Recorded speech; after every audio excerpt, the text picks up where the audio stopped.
Sidelines with Rob Browne. Talk sporty to me. All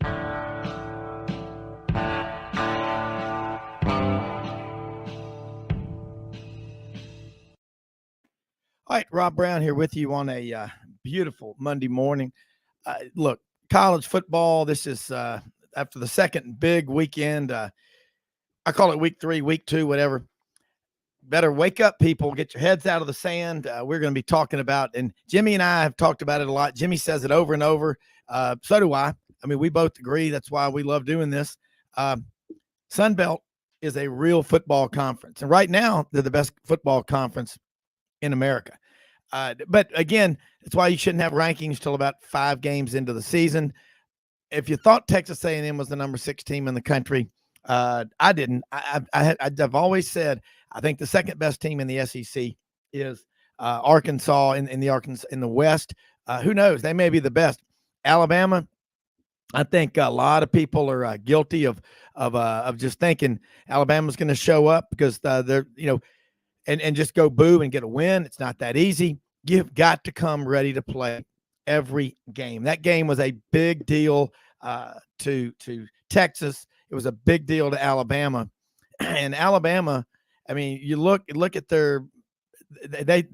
Bryce Young, that's why he's the Heisman Trophy winner.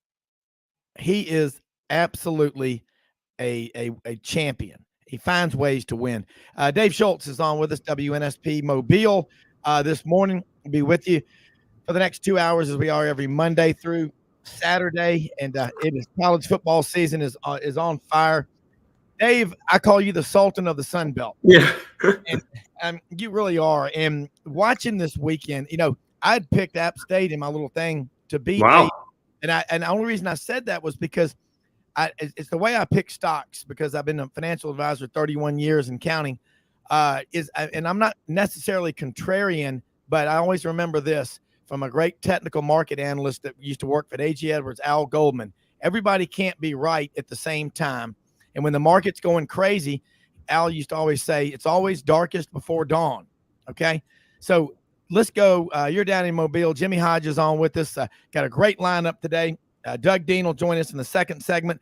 Ben Troupe from over in Savannah will join in segment 3, and Tommy Kane from Atlanta talking some ACC college football later. But Sultan, hey, we are not worthy. How about that Sun Belt Conference? Well, yeah, that was really impressive. So, first started out, I got Alabama on one TV, I got South Alabama on another TV. And the thing about the South Alabama game, which was a minor upset, 5.5 points over Central Michigan, I haven't seen since I've been here the offense click like that. Yeah. With Major Applewhite and whoever was a quarterback, the receivers were wide open. I mean, they scored. I mean, they were up 31-7 midway through the second quarter. And you're worried about them getting a little bit lazy and sloppy, and they did, but they hung on for a 2-score win. And then, you're done with Alabama, and then you're done with South Alabama, and all of a sudden it's like a 9-7 Notre Dame game, and you're like, oh, let's turn on Marshall. And, in typical Notre Dame fashion, you're just waiting for the other team to blow it, right? Notre Dame's somehow going to come out with this, and they didn't. And, the thing, I guess Jason Garrett is doing the broadcast now, right? With little Collinsworth. And as impressed as I am with the Marcus Freeman, they're like, well, he's going to figure it out because he was raised right. Well, I'm not sure what one has to do with the other, right? He's got a really young quarterback. He's never been a head coach before.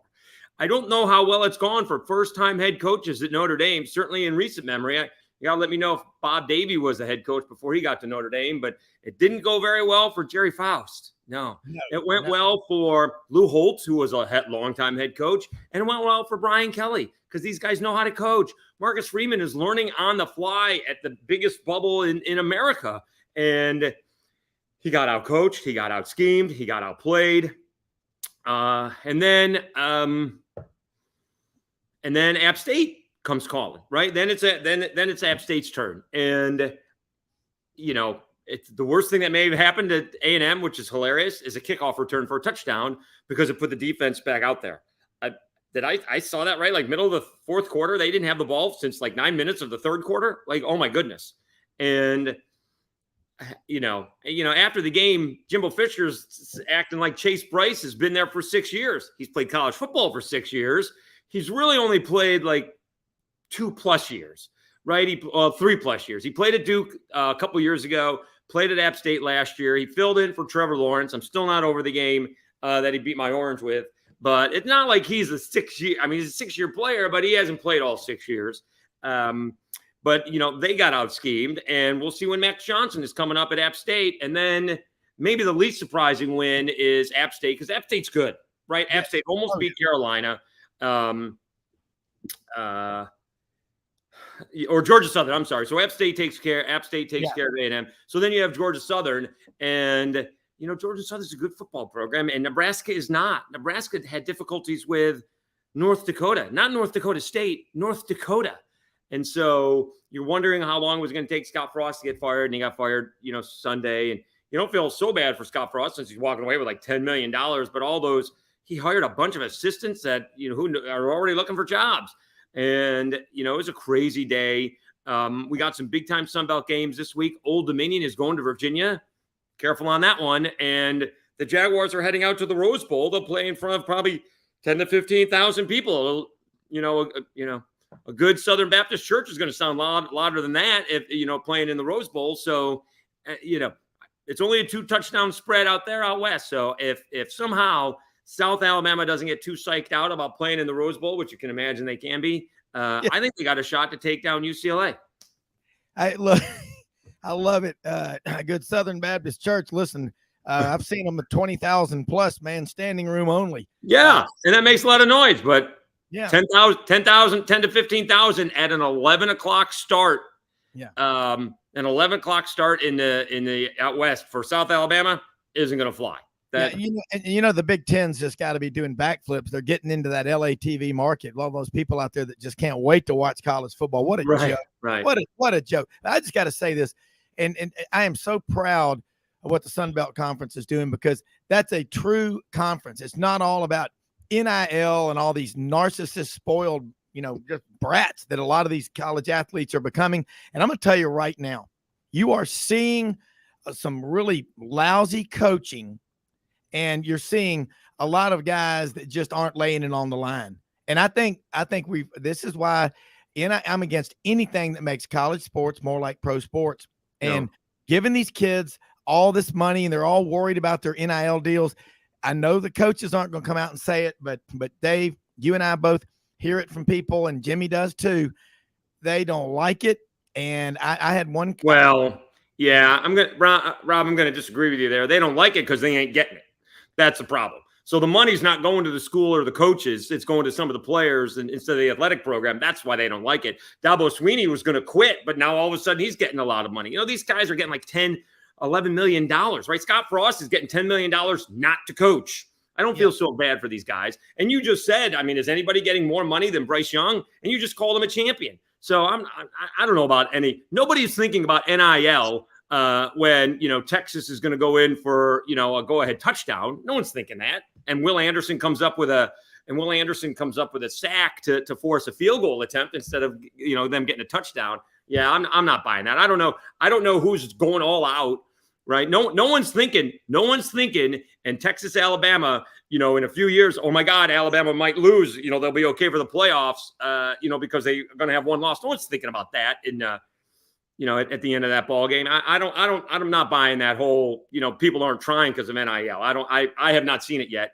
And I like the NIL for the group of 5 schools, because once you get it going, you can get some of these kids can get some cash and get some spending money and put it away, because a lot of them aren't going pros. So I'm going to disagree with you on that one, Rob. I have not seen that yet or heard about it. Well, all I'm saying is, and what I was going to say was, one particular coach I heard was saying, his door in his office, most of the knocks are from players wanting more money or a better NIL deal. That's what I'm saying. I'm a cap. I'm for it. I just wish they would defer it and get it later, because they're already getting cost of attendance money and all that other stuff. Now go to the AD. Now go to the AD and see what his door has when all the coaches want more money. Now, I know it's a revolving door. It's a circular deal. But the first time that we ever see a kid not lay it on the line for his school because he was worried about messing up his NIL deal, that's when the floodgates will just bust open. Can I I ask you just something, little Rob? Can I ask you something? Have you noticed? I'm not on Instagram. I don't do that thing. So where are the NIL deals? Where is Bryce Young making the money? Where, I don't understand. He's in Dr. Pepper commercials. Is that it? Yeah. Well, all I know is this: that the NIL, it's a big deal. And it gets a lot of attention, but now that the games are underway, we talk about the games. But I don't think there's as many of them out there as everybody thinks there are. But I just don't see them. I'm not either. I don't know where they are, or they're not targeted to me, or whatever the case is. But I just don't see them. And I don't really either. I know they're getting them, but I just love to see the spirit of the game. That's what we love. And I don't want to ever get it to where what the Sun Belt, they call it the Fun Belt. That's why I love talking about it. It's about the games, and those Appalachian State fans and back in Boone, they went crazy celebrating. They did. Yeah, they did. And that's what I love about college football. And then, we saw, and I'm going to get Jimmy in here in a second. You saw Auburn look just very, very, very poor. They didn't look prepared. Didn't look like they really cared that much. And then now you watch, they'll show up and play a great game against Penn State. I hope that's good enough for their sake. It is, but it's college football. And Jimmy, I was thinking about you Saturday, and watching the game while I was swimming part of the time. What was your takeaway from it? Because you go back to the Auburn game last year, Alabama got away, by the skin of their teeth because Auburn player didn't stay in bounds. And then you beat Georgia, and then you lose in the national championship game. You almost lose to Texas and all. Alabama has more talent than anybody, but what's going on? What are some of the things that disturb you and are concerning you about Alabama? They got the win. That's the most important thing. Revisiting last year, the performances they had against A&M, LSU, Arkansas, Auburn, this is what it looked like. Texas came out there ready to play. Alabama did not appear ready to play, and they certainly did not match the intensity that Texas played with. And again, 6 consecutive 3-and-outs in a span of early in the fourth quarter, in the third quarter to the final 2 offensive possessions of the game, in which Bryce Young showed that, once again, he's the best college football player in the country. Yes. If any other quarterback in college football is quarterbacking Alabama at that point, they don't win the game because, again, the offensive line has issues against blitzing schemes, and you can better believe every Power 5 opponent that plays Alabama from this point on is going to be utilizing blitz schemes, because obviously this offensive line is having problems with them, and also the running backs. You had 134 of Bryce Young's, but hey, they're both pretty good players. You're right.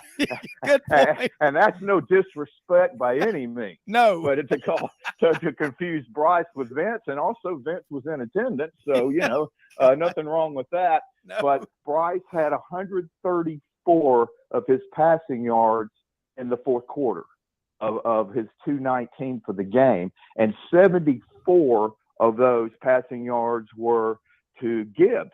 So their wide receivers had all kinds of problems getting separation. Now, granted, in the fourth quarter, they had 3 different receivers that did catch 3 passes apiece, and Ja'Cory Brooks, a revisit of the final regulation drive against Auburn last year. He had 2 big catches in the fourth quarter. Burton finally came alive, but they've got to seriously revisit what the problem is with wide receivers getting separation, because Texas defensively was really good. Yeah. They were solid at the line of scrimmage up front. And then again, another problem that reared its ugly head again, Alabama with the chance to possibly run out the clock. All they needed was to gain a foot on 2 downs, and they couldn't do it. That's Jimmy. You just nailed it. I mean, there were just numerous problems that has to have the Alabama coaching staff really worried. And again, the offensive line, they juggled Cohen back into the lineup at left guard with with Kennedy, and they just got to figure that out also. There's a lot of things going on there. And also you're going to get an opponent's best shot. I mean, Texas just played tremendous football.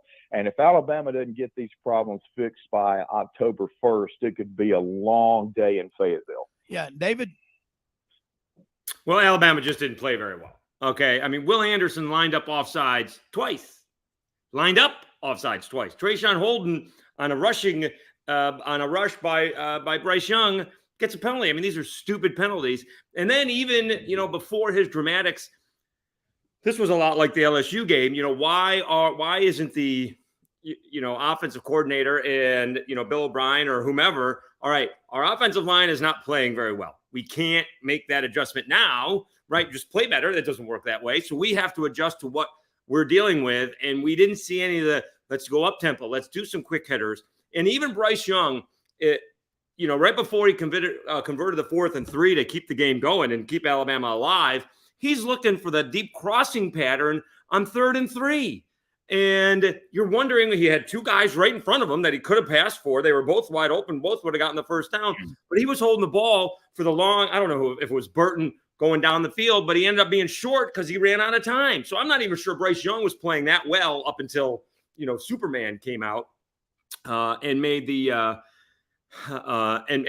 save the game for Alabama. But I mean, let's be honest, Will Anderson was a no-show up until the sack at the end of the ball game. He's playing against a kid who just got on campus in July, right? And maybe he's being double teamed, but do something, right? I mean, Micah Parsons is being double teamed and he's doing something. So, if you're the next, great outside linebacker, you got to do something. And he was a no-show.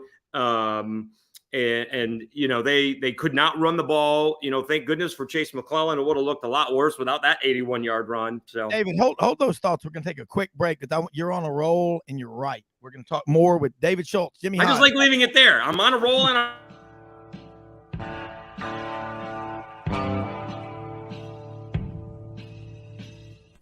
Red River Ford and Toyota, located in Wynne, Arkansas. If you're in the market for a new or used car, truck, or SUV, call, go online, or drop by and see them. Located 45 minutes from Memphis, go off the 4-city exit on I-40 and go north about 15 minutes on Highway 1. Easy to work with and still believe in customer service. If you live out of town, they will deliver your vehicle to you. RedRiverFordToyota.com. Just see what they can do. Strengthen your seed zone this spring with quality tillage equipment from House Industries. Located in Cherry Valley, Arkansas, House Industries specializes in manufacturing superior equipment that will minimize your downtime and keep you working in the field. To ensure the highest quality control, all design, fabrication, and testing takes place in a 99,000 square foot manufacturing facility located right here in the heart of the Delta. Locate your nearest House equipment dealer online at houseindustriesinc.com. House Industries, breaking ground. Sidelines with Rob Browne. Talk sporty to me.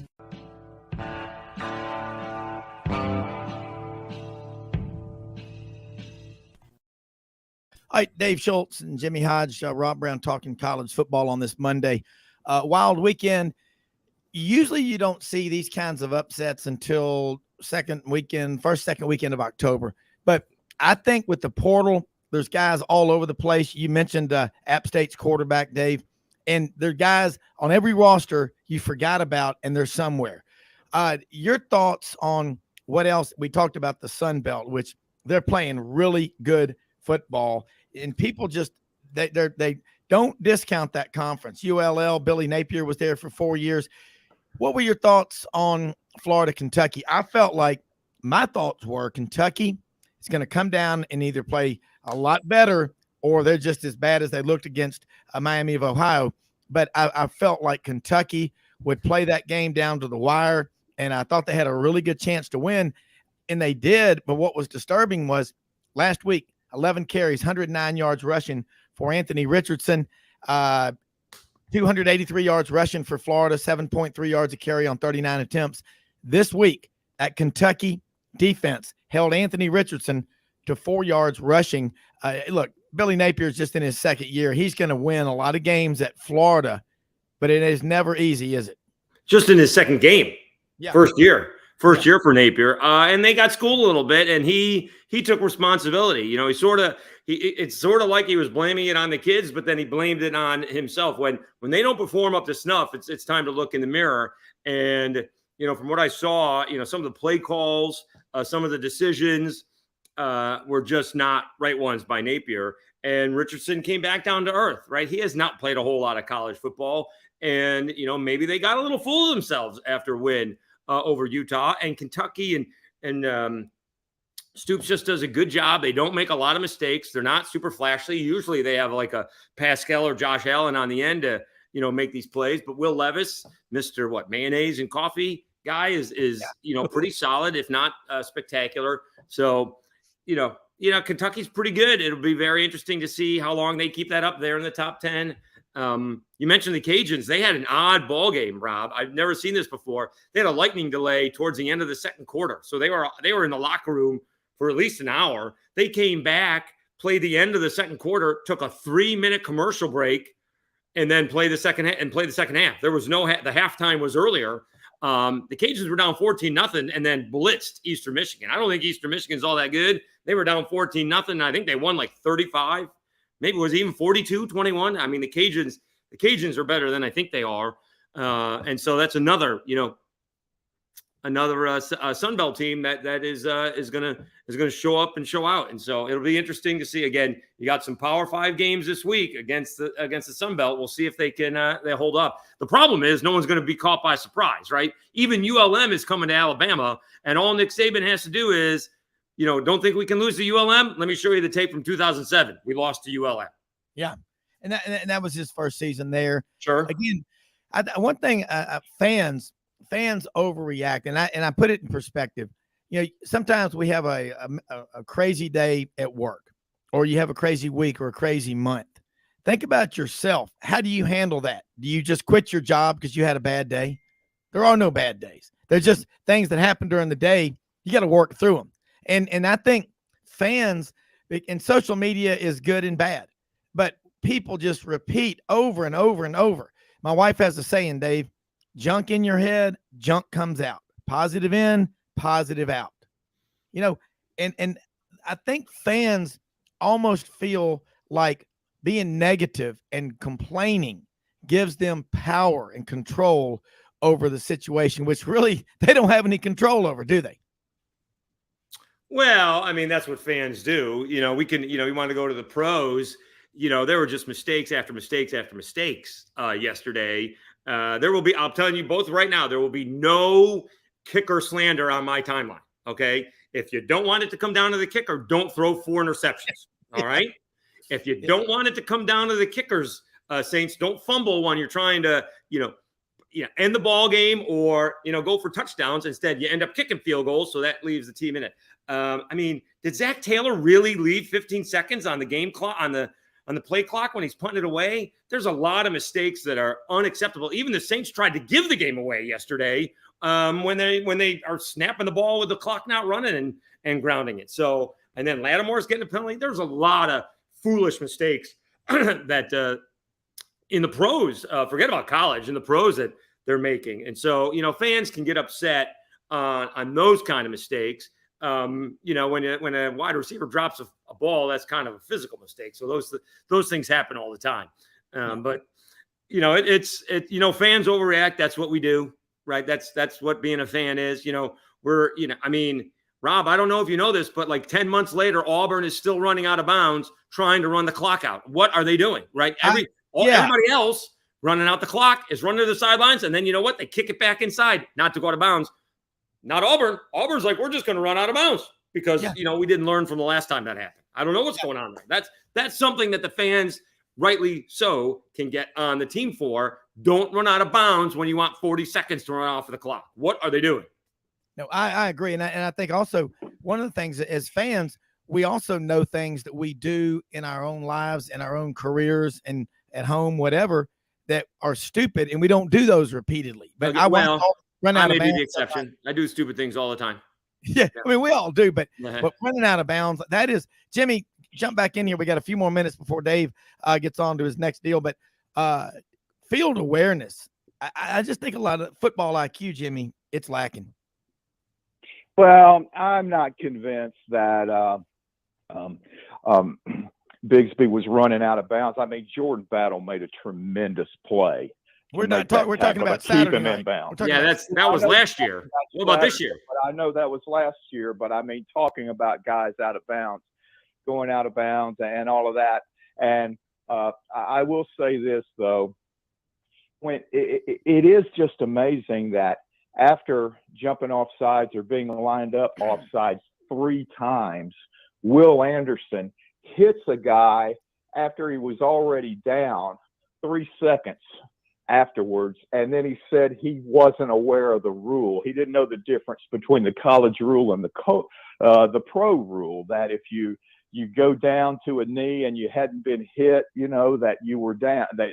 He didn't know that you were considered down. I mean, that is just inexplicable for a player of that caliber. Yeah. And this was just happening in a lot of cases. But since we're kind of going all over the place here, I did want to revisit that A&M that Appy State game, and that App State won this game without the leading rusher in the Sun Belt Conference last year. They beat A&M with second stringers in the lineup. And on top of that, I mean, Haynes King. Hey, man, I was telling you guys back in the spring, just looking at his mechanics, he can't throw the ball. Yeah. His footwork is terrible. Any throw beyond 20 yards floats in the air. And, I mean, I just don't know how Jimbo, after evaluating him and Zach Johnson, I said it 2 years ago, Zach Johnson, his first real start on the road at Florida, a week before Florida almost beat the 2020 Alabama team in the SEC championship game. This guy can play under pressure. And then the pressure throw he made to beat A&M last year. I just don't know why they are not going with him at quarterback. And if they don't make a change pretty quick, it's going to get ugly there, but all these crazy happenings around the league and the Sun Belt, again, it was a repeat of that opening week 2 years ago. When Arkansas State won at Kansas State, you had Coastal Carolina blowing out Kansas and all of that stuff. So the Sun Belt is the most underrated league without question in Division I, because they've done a great job with the transfer portal at so many of those programs, and they've got really good coaching staffs that can develop those players that already have the skills that can make you, a much better team. But yeah, Notre Dame, Marcus Freeman, he's the first Notre Dame coach in history to lose his first 3 games at the school. Hey, Rob, quickly, before we go, hey, they're not getting any love. I don't know why, because I don't think you can count on 2 hands the teams that have 2 wins over 2 FBS teams. I know they weren't the best 2 FBS teams going, but Syracuse is 2-0, and they got a real shot to be 6-0 when they go to Clemson. They get Purdue, Virginia, and NC State all coming to the Dome. 5 of their first 6 games are in the Dome. I mean, they took care of a bad UConn team, although UConn is above embarrassing. They're just not very good. But watch out for Syracuse. They are really good. We'll see. They're home dogs against Purdue this week, but they got a real shot at starting 6-0 before they go to Clemson. We'll see what happens against Purdue, Virginia. NC State's coming in, but they got a real shot. That game at Wake may be for a conference division title at the end of the year. My Orange are looking pretty good. And Jimmy knows there's not a lot of teams that have 2 wins over FBS schools. Syracuse is one of them.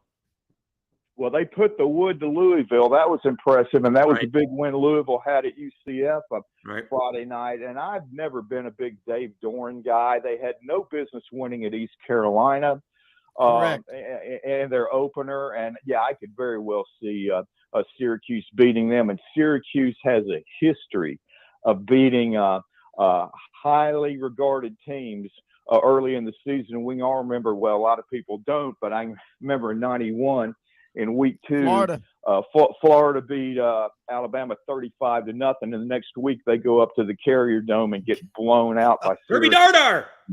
Kirby Dardar. I was on the sidelines. Kirby Dardar. Yeah, and they hung a six-burger, 3 or 4 years ago on Florida State in the Dome? Yeah. Yeah. I mean, they Yeah. just destroyed those guys. So when Syracuse is having a good year and they have momentum, playing at home, man, that is a tough environment to play in also. Hey, Yeah, Dave. they won't be go ahead. favored on the road at Clemson, but all these games that we were afraid of, Notre Dame, Clemson, Florida State, they'll all be like one touchdown games.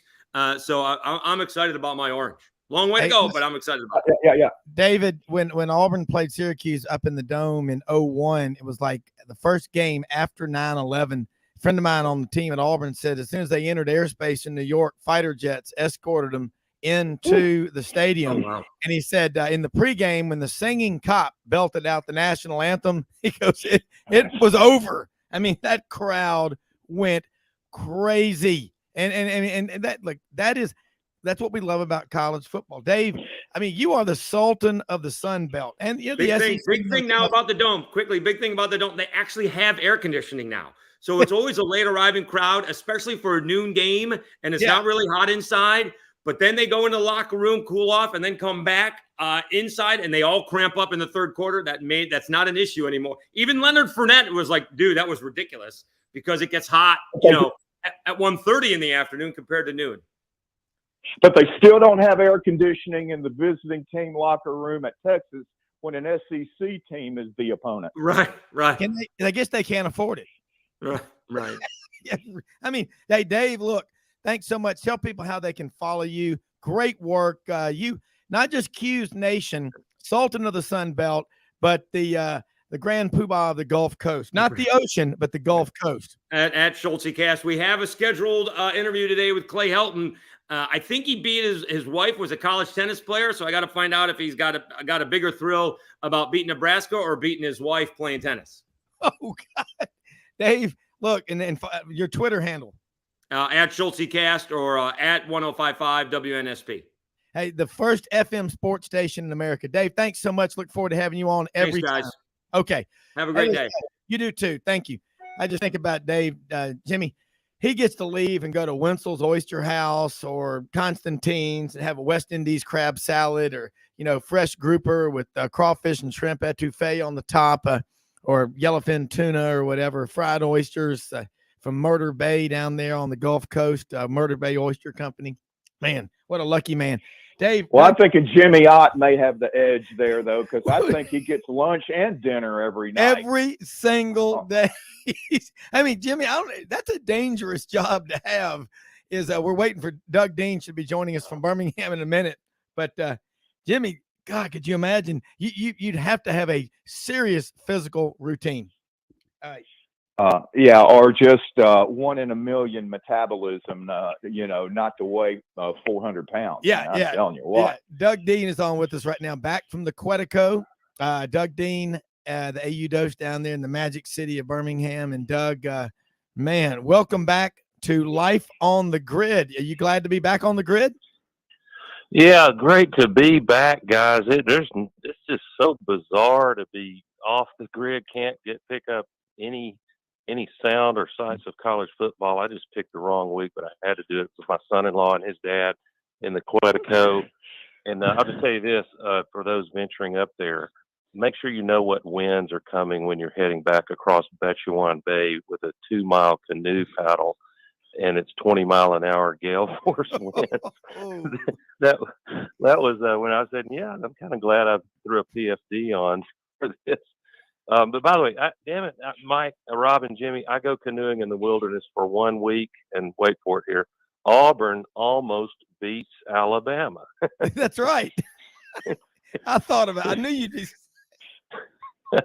Honest to God, you can't make college football gives us some bizarre stuff that just adds to the color. And for some reason, I don't feel like you get those kind of bizarre things coming about in the pros, probably because we already know the whole rosters and no surprises.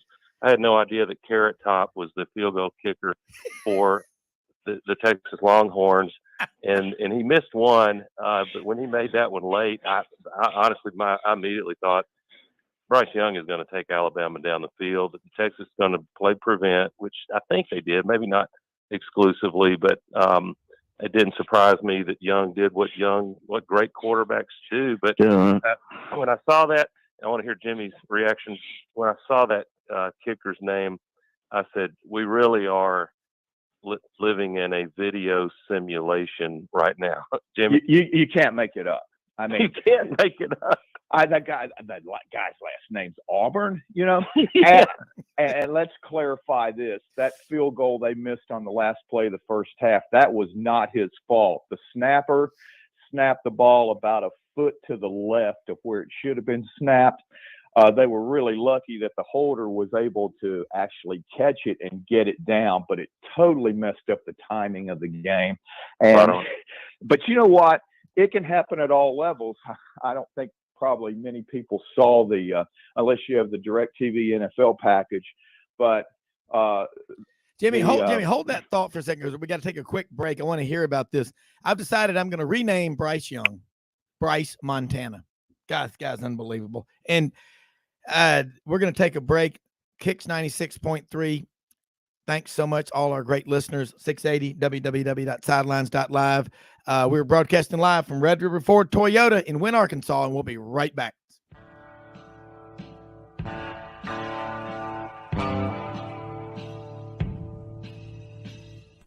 Red River Ford and Toyota, located in Wynne, Arkansas. If you're in the market for a new or used car, truck, or SUV, call, go online, or drop by and see them. Located 45 minutes from Memphis, go off the 4-city exit on I-40 and go north about 15 minutes on Highway 1. Easy to work with and still believe in customer service. If you live out of town, they will deliver your vehicle to you. RedRiverFordToyota.com. Just see what they can do. Strengthen your seed zone this spring with quality tillage equipment from House Industries. Located in Cherry Valley, Arkansas, House Industries specializes in manufacturing superior equipment that will minimize your downtime and keep you working in the field. To ensure the highest quality control, all design, fabrication, and testing takes place in a 99,000 square foot manufacturing facility located right here in the heart of the Delta. Locate your nearest House equipment dealer online at houseindustriesinc.com. House Industries, breaking ground. Sidelines with Rob Browne. Talk sporty to me.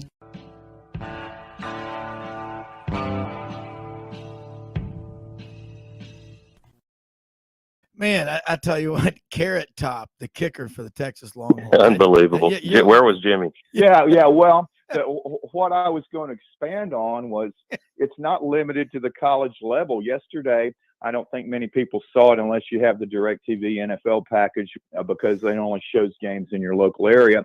But the Steelers Bengals game, the Bengals long snapper got injured during the game.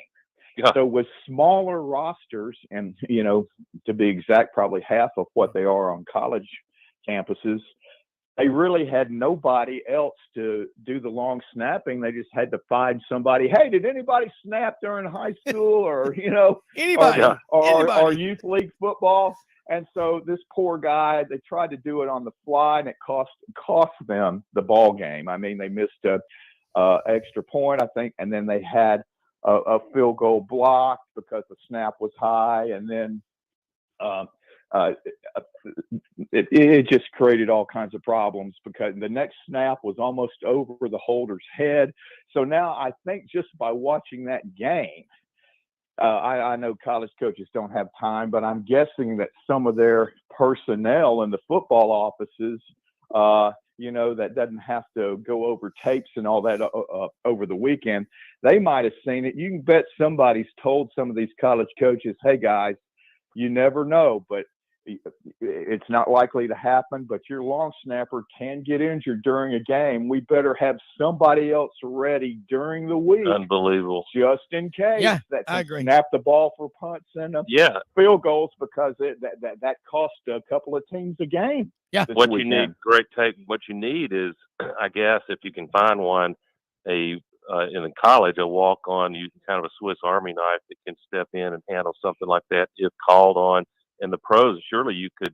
I mean, there's always roster numbers that are the challenge, and you're not going to have two long snappers on the roster. But you could, if they allowed it, you could, like calling them up from the minors in baseball, you could have I guarantee you could sign a long snapper for about $75,000 a year.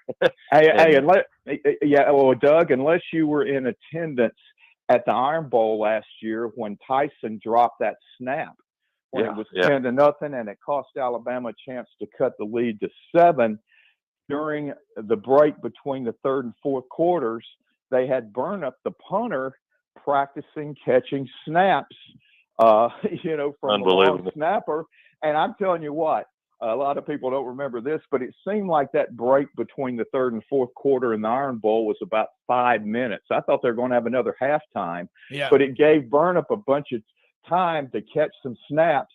And at that point on, I said, well, I'm not going to be about this. Here's played Australian rules football all his life. I'll guarantee you he can catch a snap and then put it down on the ground. So you just never know. You don't. You've got to be prepared for everything. You do, and and that's coaching, and that's also players having their head in right to be ready for. Correct. Just because you're third string does not mean you won't get in a game, and when you do, it's probably going to be high stakes because of everything we just talked about. But back to the funny on that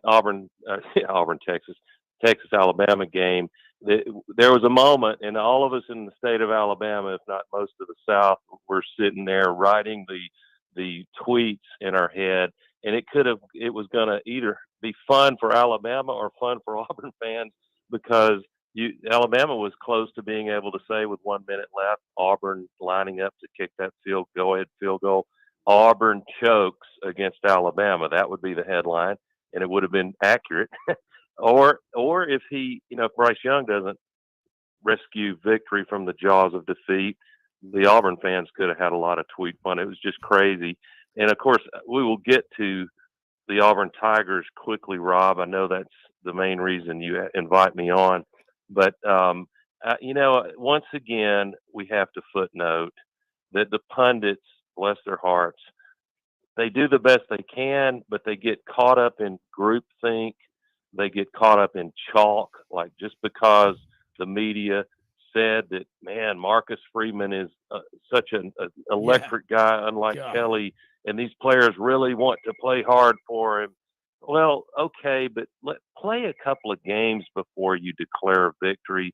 And, Gene Stallings started out 0-3, if memory serves, at Alabama. You're correct, sir. We need to be careful not to. I need to be careful to, prematurely write off Freeman, but that's not a good look. He is on the hot seat quicker than anyone would have imagined. And but I'll say it, y'all have a show to run. I'm just a guest analyst, but I think there is growing data that would make the case that I don't want to call Jimbo Fisher a fraud as a so-called elite coach, but I think his body of work paints, to me, if we're fair, paints a bigger picture of he had a hot streak at the expense of Gus Malzahn and the Auburn Tigers in 2013 for that title, but it helped to have Jameis Winston and a damn good defense, and it helped to have Gus Malzahn making foolish, coaching moves late game. But I just think Jimbo Fisher is not going to make it at A&M, and it's hard to imagine them not having 2 or 3 more losses when you look at their schedule. Well, let me say this. Jimbo Fisher versus Kevin Sumlin. And people say, well, you can't compare them. Yeah, you can. After 4 years, Sumlin's record at A&M was 34-14. Jimbo's record after 4 years at A&M, 34-14. Jimbo is over. He is winless on the road against ranked teams. Kevin Sumlin had like 6 of those, 7. I mean, and just Jimbo Fisher, I don't know, for whatever reason, the discipline. I mean, Jameis Winston and all the crazy stuff going on there. Now he had a player arrested, and what's happened with that player? Is he back on the field, or is that just being? I mean, if you don't crack the whip and enforce the rules, and hold everybody accountable, you got one guy on your team that can just metastasize throughout your program. But I think the biggest problem they got at A&M is if you've got a bunch of guys you brought in on NIL, and the only reason they came is because of their NIL deals and that they don't love football. They don't love Texas A&M or whatever university. That's another problem that you got. And Yeah. you can't Go ahead. guarantee a guy that kind of money. You got to keep. Let me tell you what gets people out of bed in the morning to go to work: fear of not having money, being able to provide for their families. Okay, he has nothing to worry about, and it's not just him; it's all these coaches. That's another problem. And you think Auburn and Alabama have boosters? Texas A&M, it's a room full of J.R. Ewings, man. Yeah, and you're, with all respect, one of the fun things, and what I compliment time and again, you and Jimmy, for the tone that you set, and it's not accidental. You want your show to be civil banter between guest and host, and I think you meet that standard, you exceed that standard. So I'll try to live up to it, but that doesn't mean we can't disagree respectfully. And I'll 100% on that. You're part of this team. Your prior guest, if he's still listening, you're not from around here, are you, Schultz? I think he's just wrong, or maybe he misunderstood the point that I heard you making, Rob, about the impact, the morale and motivational and team cohesiveness impact of NIL. It's subjective to measure, admittedly, but he answered it that the only people that are mad about NIL is the coaches because somebody else. I completely disagree with that. I think that's foolish. The coaches are going to get paid, and I don't think that NIL, if we can keep fans engaged and TV money coming, coaches will continue to make bank, especially head coaches, but even great coordinators. What you meant, and I agree with you, is NIL for a lot, not all, but a lot of players it's like a small version of what you hear when people win the lotto. Yeah. It tends to ruin lives more than it helps lives. Correct. I mean, I manage people's wealth for a living. I've been doing it for 31 years and counting. Never once, ever have I been in my meetings with an attorney or CPAs, ever once had a family that had a lot of money turn over a lot of money to 21 and 22-year-old kids. Usually they do it in their mid to late 20s, mid 30s. Some of them wait till 40 to get their big money. Okay. Yep. And you know what? You don't want to do. You don't want to have people just dump money in their lap, born on third base, and thought they hit a triple. And that's the danger of this. And Doug, you are a part of this team, and I respect the heck out of what Schultz said. I love his opinion, but I don't agree with him on that NIL deal. But you can say whatever you feel like. You're not just a guest. You're part of the team. I'd buy the first round with Schultz if we find ourselves on the same campus for a game. He's a smart guy, and he has some great take. And I like that it's fun that you have a guest on that presents an opinion with a little bit of a sharp edge. Yeah. Just add some color. But, are we allowed to talk about the Auburn Tigers on here, Rob? Viewer discretion advised. I'm kidding. Tune in next Monday morning. Oh, boy. Jimmy's the voice of reason here, though. He's more optimistic than anybody. I'd be willing to bet. No, I'm not going to make that bet, but I have a feeling how Jimmy is going to react. It's news at 11, let's say, when it comes to next Monday morning. I think everybody will be much more defined on the subject, I believe. You aren't kidding.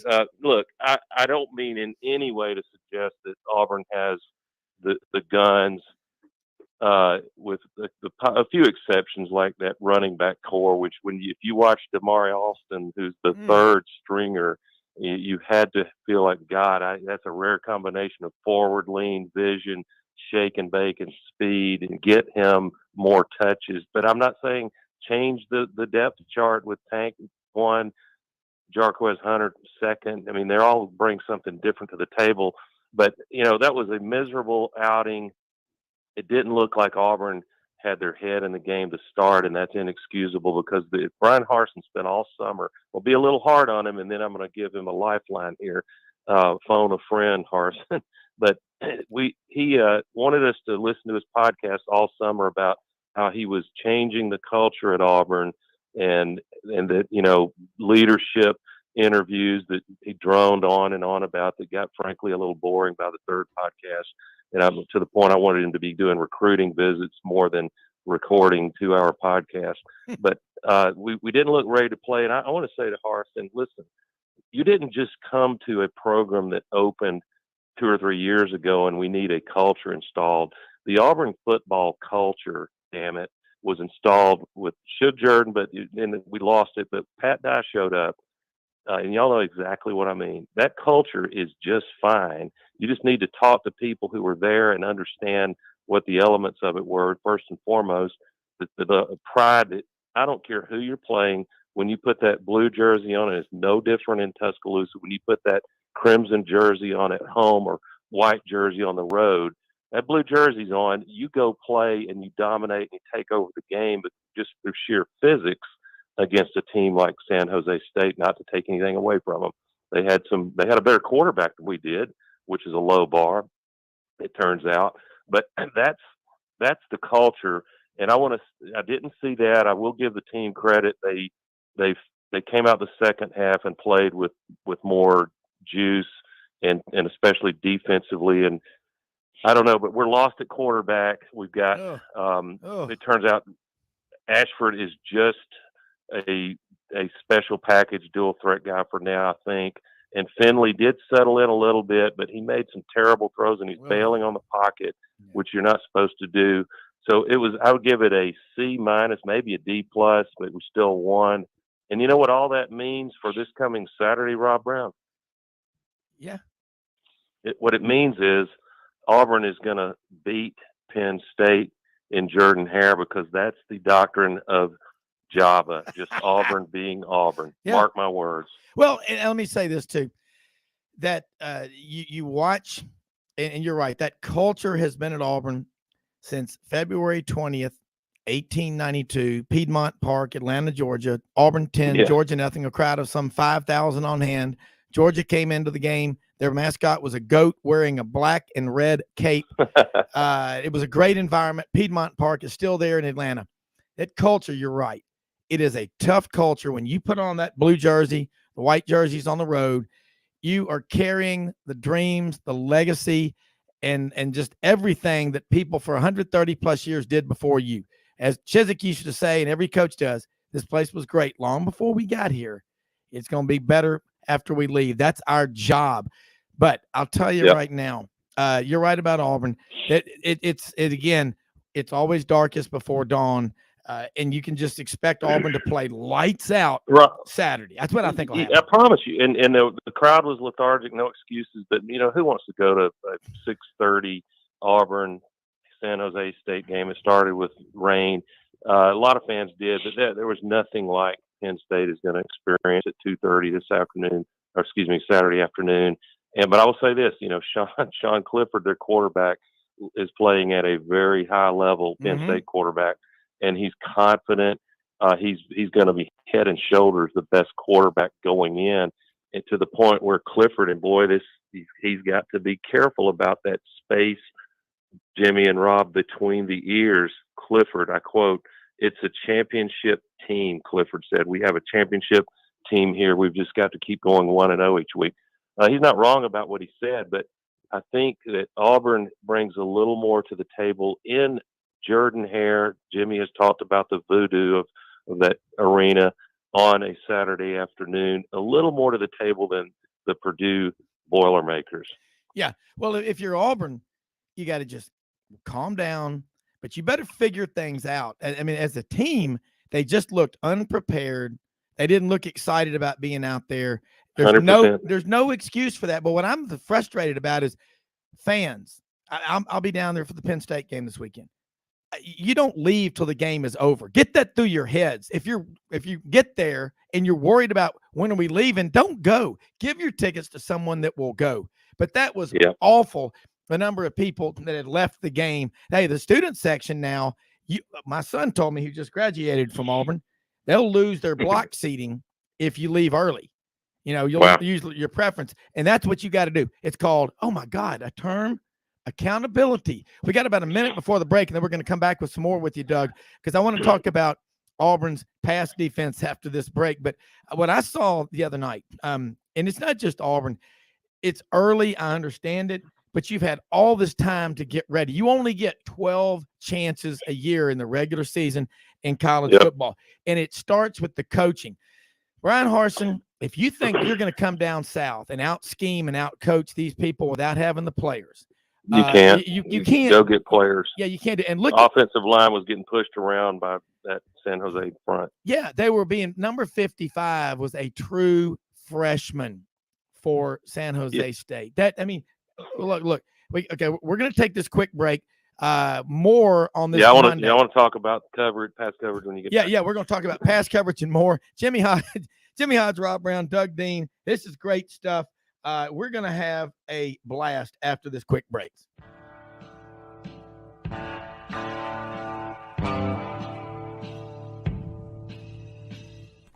Red River Ford and Toyota, located in Wynne, Arkansas. If you're in the market for a new or used car, truck, or SUV, call, go online, or drop by and see them. Located 45 minutes from Memphis, go off the 4-city exit on I-40 and go north about 15 minutes on Highway 1. Easy to work with and still believe in customer service. If you live out of town, they will deliver your vehicle to you. RedRiverFordToyota.com. Just see what they can do.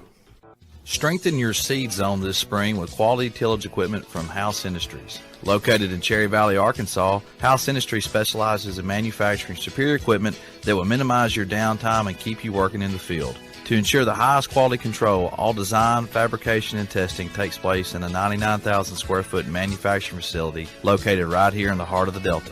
Locate your nearest House equipment dealer online at houseindustriesinc.com. House Industries, breaking ground. Sidelines with Rob Browne. Talk sporty to me.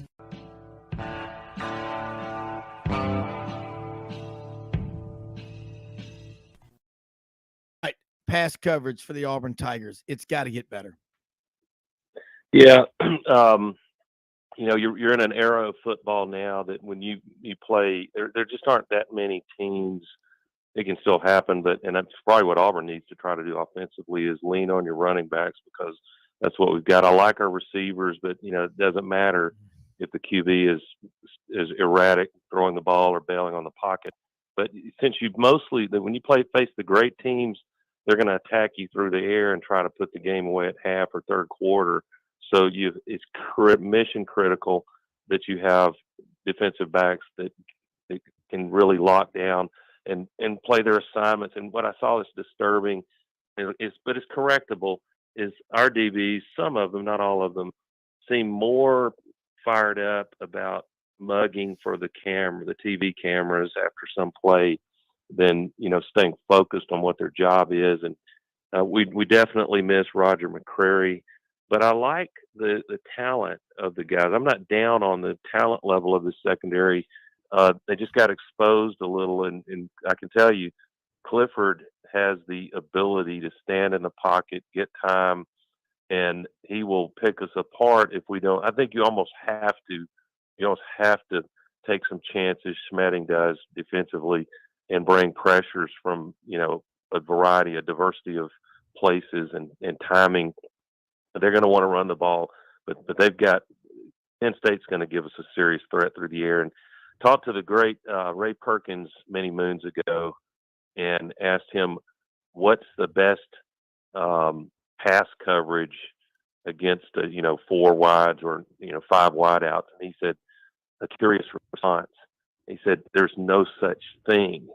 And what I said, expound on that, Coach. And Ray Perkins said, unless you can get to the quarterback, he's going to eat you alive eventually. Somebody's going to get open. So you have no choice but to either have a really good front four or bring a variety of blitzes to get him off his rhythm and cause him to shift the advantage to the defense. So, work to do on that secondary. We'll get a good read on that for sure this Saturday afternoon.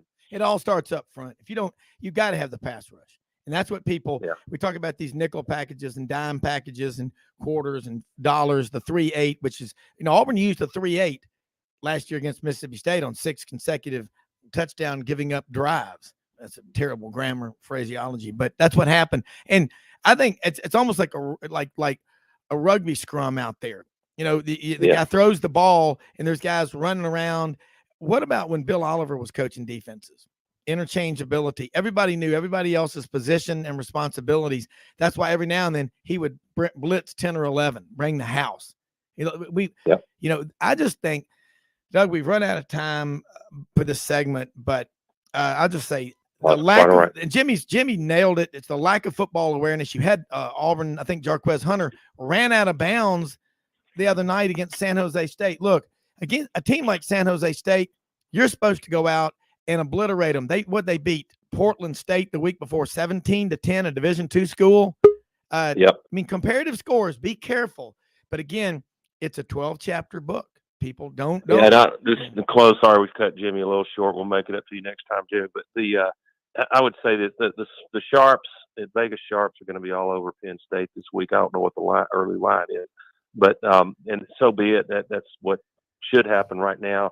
But I don't think this Penn State team completely has an appreciation for the environment they're going to enter.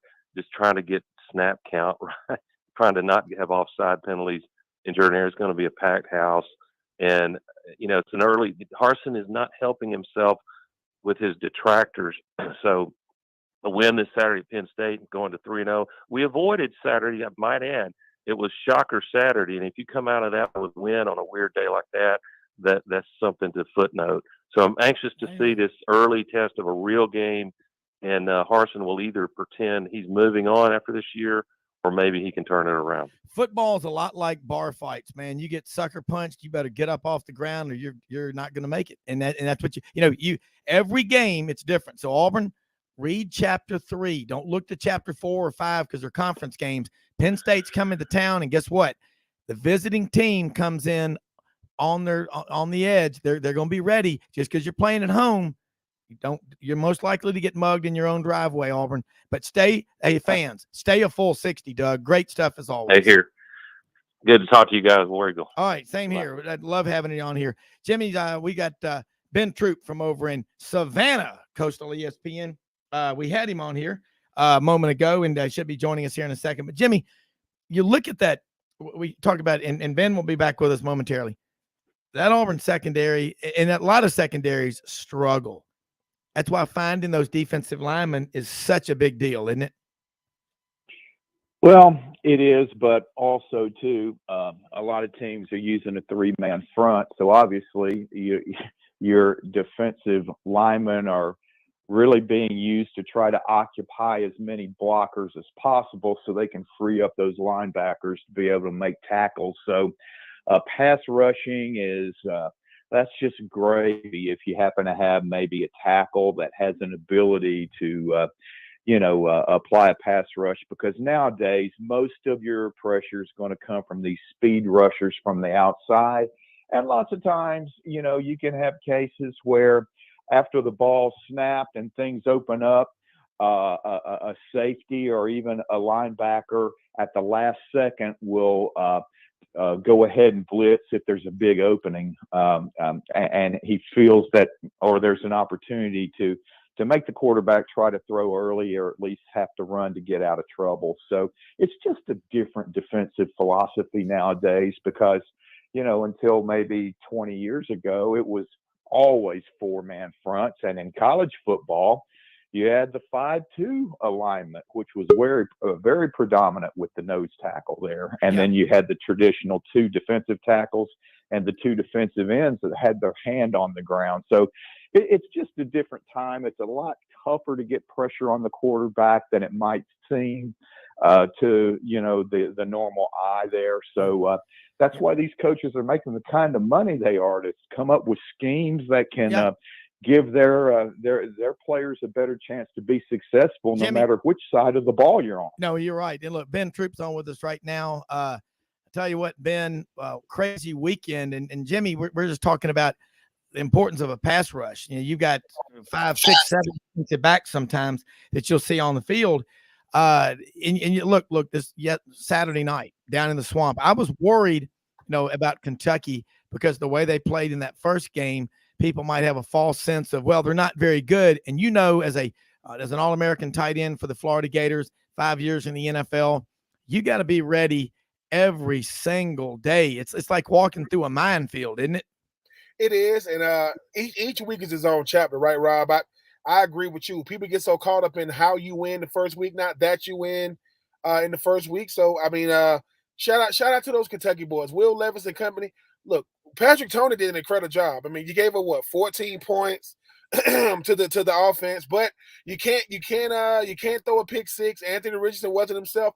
I'm not going to take credit away from Kentucky, because we talked about this, I think, before the season started. Mark Stoops is doing in the East what Sam Pittman is doing in the West. People don't expect them to win, but they getting it done. Shout out to Will, because they was without Chris Rodriguez, and they were still able to go out there and get a big win at night in the swamp. I respect it. I mean, I will say that Anthony Richardson gets to see what it's really like to be the quarterback of Florida, because, after week 1, Heisman front runner and all these things, it's growing pains. You go through the growing pains. Those that can learn from it, definitely got a shot to be really good. I was really, really impressed with Anthony Richardson speaking to the media, because they asked him, "Why did you come speak to us? We didn't expect you to come speak to us." He said, "Because when I let my team down, I didn't play well. I respect this, and if you can stand up there when you win, stand up there when you lose, I can respect that." Well, look, I think about this. You're from the country down in Swainsboro. I'm reading your book right now. You and your brother growing up were scared of one thing: super roosters. You there? I mean, I love you, man. This is a great book, folks. Look, we'll hold it up here right now. You see this book? It's called Uncommon and Unfinished. And you also talk about the way you grew up, out in the country, your grandparents, like a lot of houses out in the country. And, and that's what Memphis is surrounded by these towns. The yard is just contiguous with the woods around it. You have so much common sense, and your football IQ is high, but your people and your gut instincts are higher. And you're right about Anthony Richardson. I think he's a high character young man. I like him, and I like the advice that I've seen you give him when I watched you interact with him on the Buddy Martin show.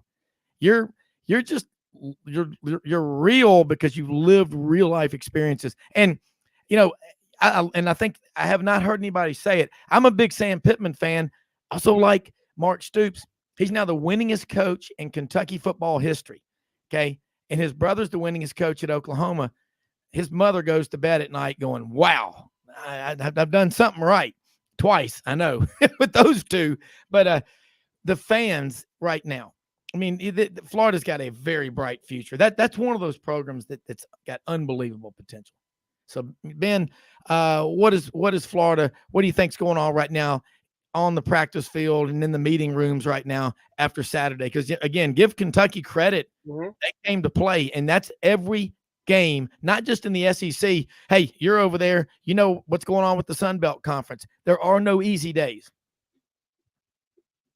I would say this, Rob. What's going on right now is this. It's much easier to listen to a coach when everything is going well. When, hey, man, you got to stay in your gap. You got to get your depth. You got to make sure you go through your reads. You got to finish that block. And they say the same things over and over and over. But guys kind of listen because, hey, we want to know. We went from not ranked to number 12 and all these things. Now when you lose, you see why it's important. You have to do your job individually if you want to help us collectively, period. And I'm not saying the guys weren't doing it. I'm not saying the guys weren't listening, but there's a reason why you rep it out every single day. You go through individual every day. You go through team every day. You go through team takeoff and, a pat and go every day, because I want the fundamentals to just be, cemented in your mind to where I want you to react on Saturday.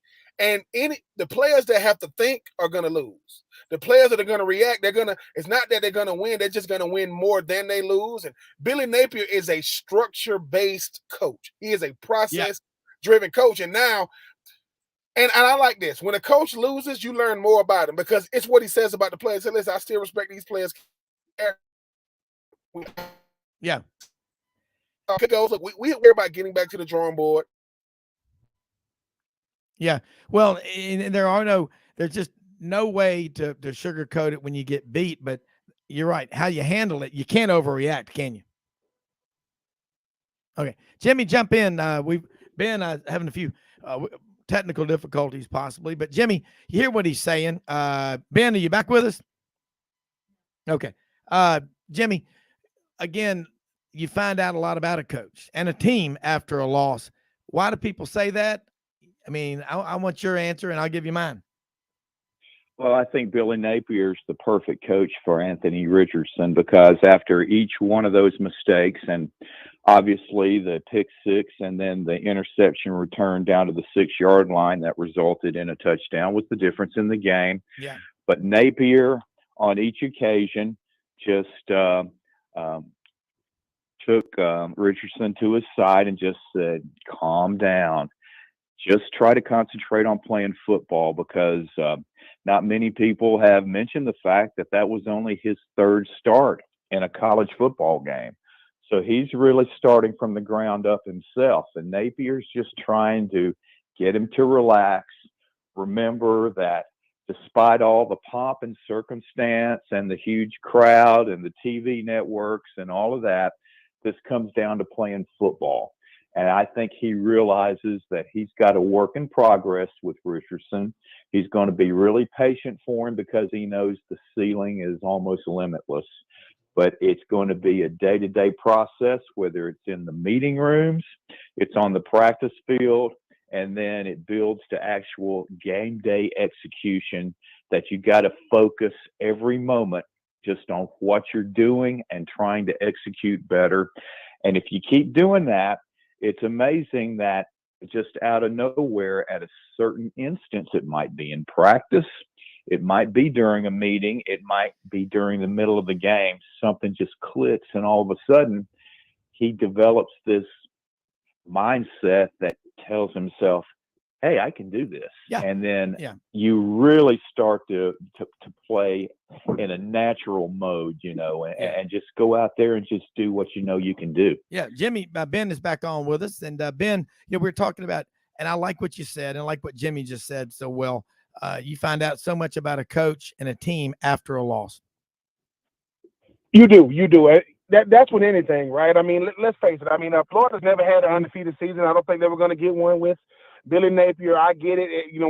Everything that's new, people think it's a clean slate. He's still building the culture there.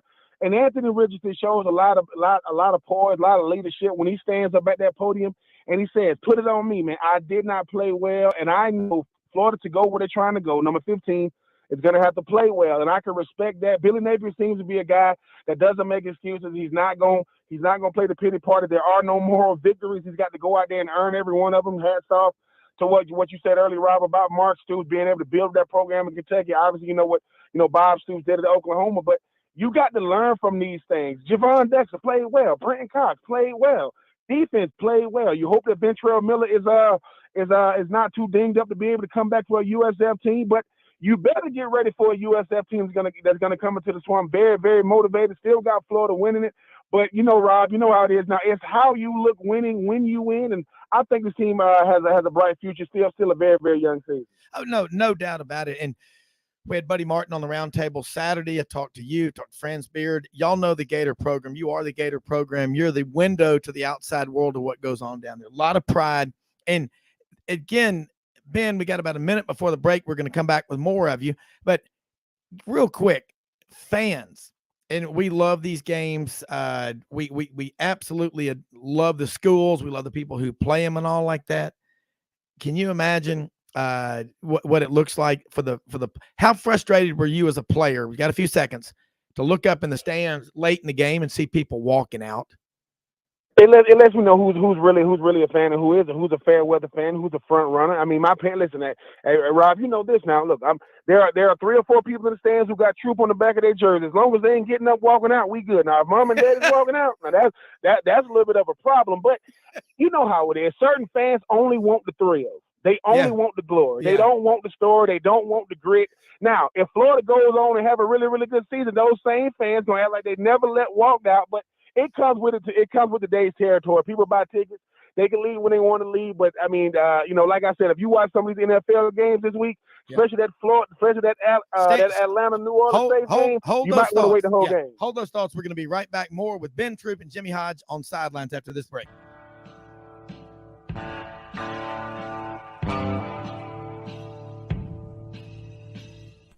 Red River Ford and Toyota, located in Wynne, Arkansas. If you're in the market for a new or used car, truck, or SUV, call, go online, or drop by and see them. Located 45 minutes from Memphis, go off the 4-city exit on I-40 and go north about 15 minutes on Highway 1. Easy to work with and still believe in customer service. If you live out of town, they will deliver your vehicle to you. RedRiverFordToyota.com. Just see what they can do. Strengthen your seed zone this spring with quality tillage equipment from House Industries. Located in Cherry Valley, Arkansas, House Industries specializes in manufacturing superior equipment that will minimize your downtime and keep you working in the field. To ensure the highest quality control, all design, fabrication, and testing takes place in a 99,000 square foot manufacturing facility located right here in the heart of the Delta. Locate your nearest House equipment dealer online at houseindustriesinc.com. House Industries, breaking ground. Sidelines with Rob Browne. Talk sporty to me.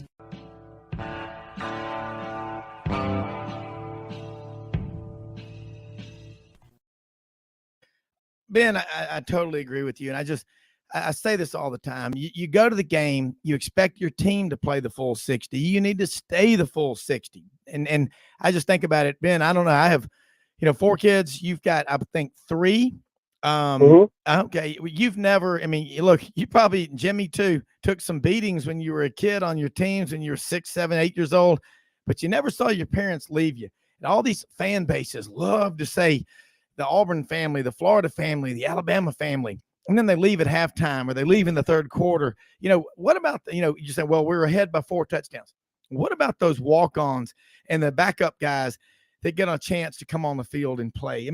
They want to look up there and experience it because they are your future. And I'm big on, I cannot stand it to see people leave early. Well, we want to beat the traffic. Then why did you go?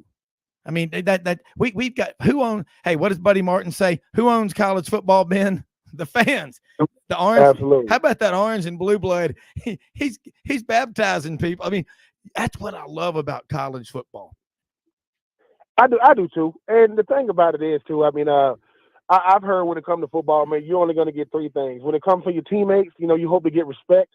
When it comes to your coaches, you hope to get trust, and when it comes to the fans, you hope to get appreciation. No greater level of appreciation than to sit there through thick and thin. You can't talk about it. You got to be about it. Everybody has a role when it comes to a football team, from the players, coaches, to the fans, to the concessions, to the parking, to the tickets, to everybody.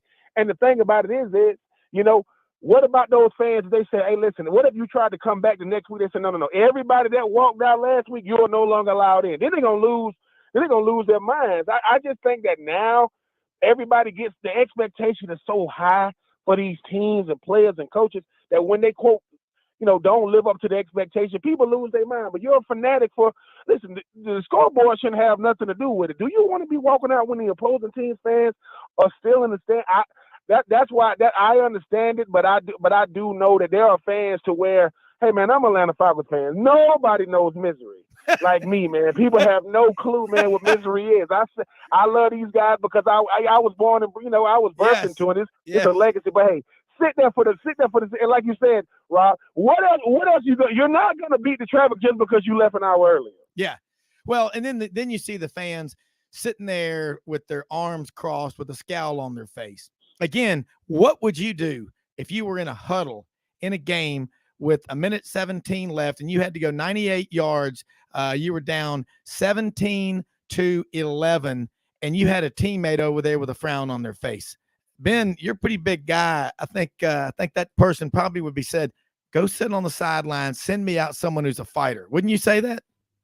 I would, but at the same time too, you bowed out gracefully.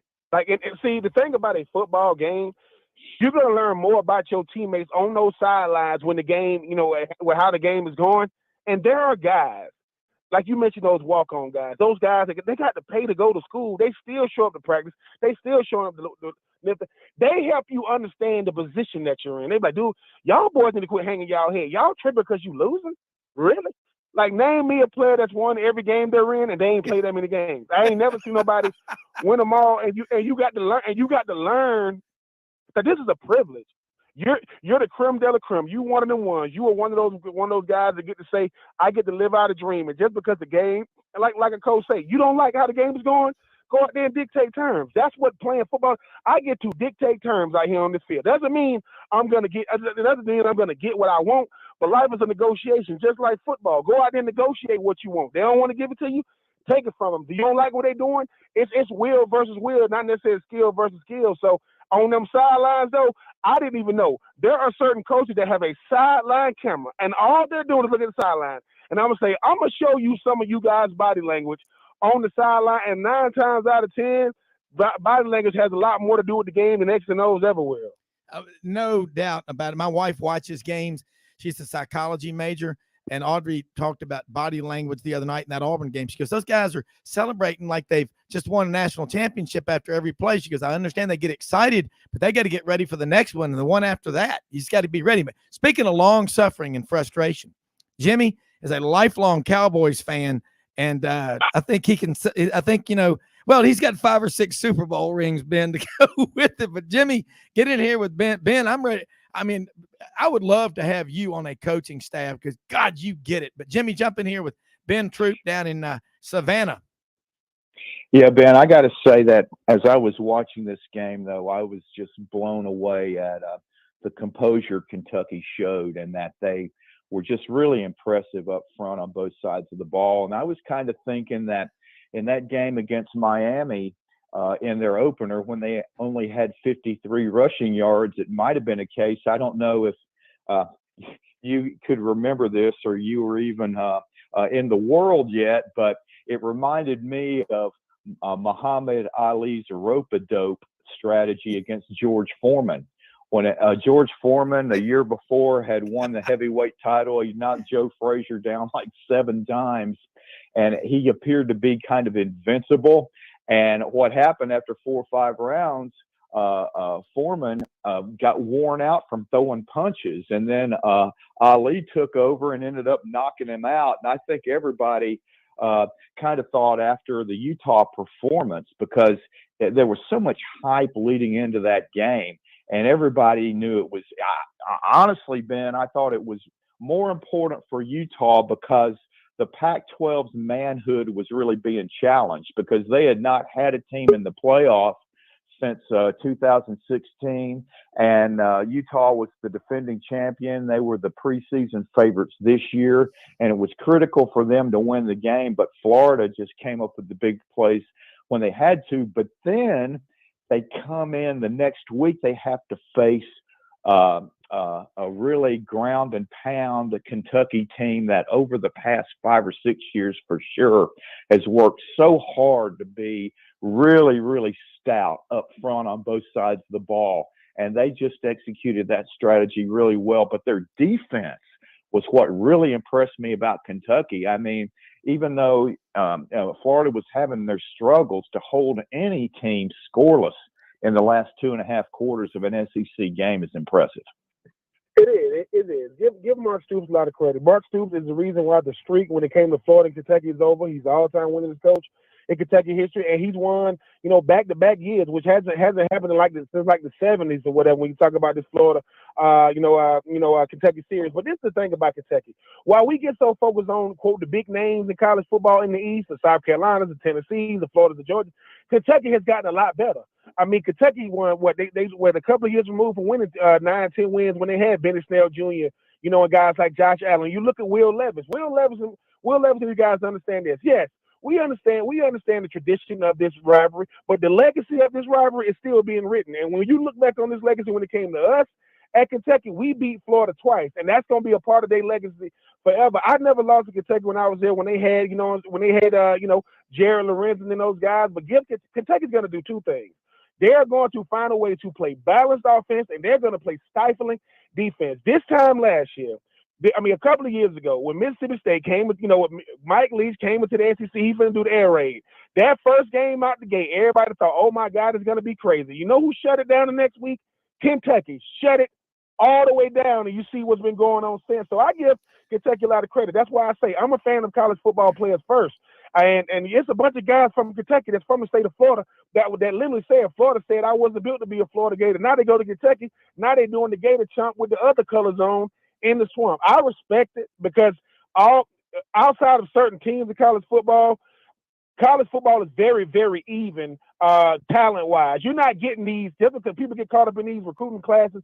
Shout out to Kentucky Wildcats. I got a friend who's a Kentucky fan, and I bet this dude that I will wear a free Kentucky shirt if Kentucky beat us. So now I'm trying to avoid this dude at all costs, but he won't stop calling me. So I'm gonna have to pay up. Hey Ben, look, we run out of time for this segment, but I got to tell you, you speak. I love what you say. And Ben Troupe, we're talking with Ben.